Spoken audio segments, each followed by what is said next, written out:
Hi everyone, welcome to the Highlights from Ukraine podcast, your daily audio summary of the latest news reported in the Ukrainian media. My name is Artem, and here is the news. 747 days lasts the Russian invasion of Ukraine. President of Ukraine Volodymyr Zelensky held a meeting of his staff. In his evening video address, the head of state informed that they discussed the situation on each direction of the front line, from Kupiansk in the northeast to Kherson region in the south. Zelensky said that the troops are now stabilizing their positions at the front, and they are doing so despite the fact that supplies from Ukraine's partners remain significantly limited. Ukraine is building more than 2,000 kilometers of fortifications, shoring up the existing fortifications and creating new ones, at least in 3 lines. Chief of the Defense Intelligence of Ukraine Kyrylo Budanov reported on Russia's military plans, not only against Ukraine but also against other nations. Zelensky didn't rule out that Putin may intensify mobilization after the imitation of elections in Russia in March. According to the CNN sources in Western intelligence agencies, Russia produces almost 3 times as much artillery ammunition as the United States and Europe combined, reports LBUA. It is estimated that Russia produces up to 250,000 artillery shells per month, or about 3 million per year. Meanwhile, together, the United States and Europe can only produce about 1.2 million rounds of ammunition a year to be sent to Ukraine. The US has set a goal of producing 100,000 artillery shells a month by the end of 2025, less than half of Russia's monthly production. And even that figure is now unattainable as Ukraine's $60 billion funding is blocked in Congress.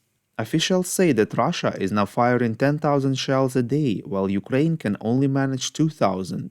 Representatives of a European intelligence report that the ratio is even worse in some parts of the contact line. Artillery factories in the Russian Federation are working around the clock. In addition, Russia imports ammunition from Iran and North Korea. According to Western estimates, Iran sent at least 300,000 artillery shells last year, and North Korea provided at least 6,700 ammunition containers that contained millions of shells.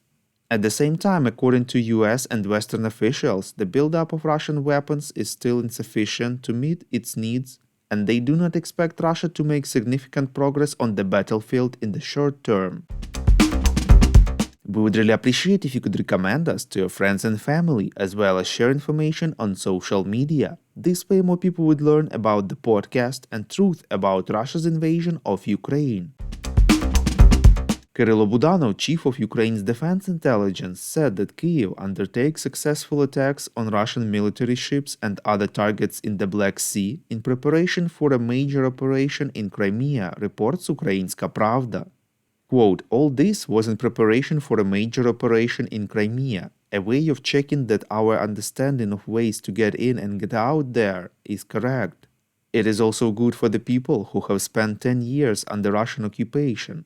Many of them think that they have been forgotten and abandoned. Not everyone is as happy about it as it seems. There are people who love Ukraine but think that they have been betrayed. There are a lot of people like that," unquote. Ukraine regularly manages to sink Russian warships in the waters near Crimea. For example, early March, Ukraine sank Russian patrol boat Sergei Kotov. The New York Times informed that 12 Ukrainian pilots will be ready to fly F-16 fighter jets in combat this summer, but by the time they come back home from training, Ukraine will have received only 6 aircraft, reports Deutsche Welle. According to the media sources, Ukrainian pilots are currently waiting for fighter jets and pilot instructors at a new training center in southern Romania. At the moment, it is unclear when the training will begin. In addition, several officials said that there remained a lot of uncertainty about when each country will send its planes, how many Ukraine will receive, how quickly the pilots can be trained, and the number of people who can properly maintain the fighters. The New York Times emphasized that the training of Ukrainian pilots on modern Western aircraft is lightning fast, compressing years of training into a few months. Nevertheless, the process has been slower than Ukraine and its allies had hoped, as pilots have had to learn English and Western military practices to use the F-16s effectively. The training for Ukrainian pilots began last August at an air base in southern Denmark, but their language skills and knowledge of Western fight technology slowed down the process.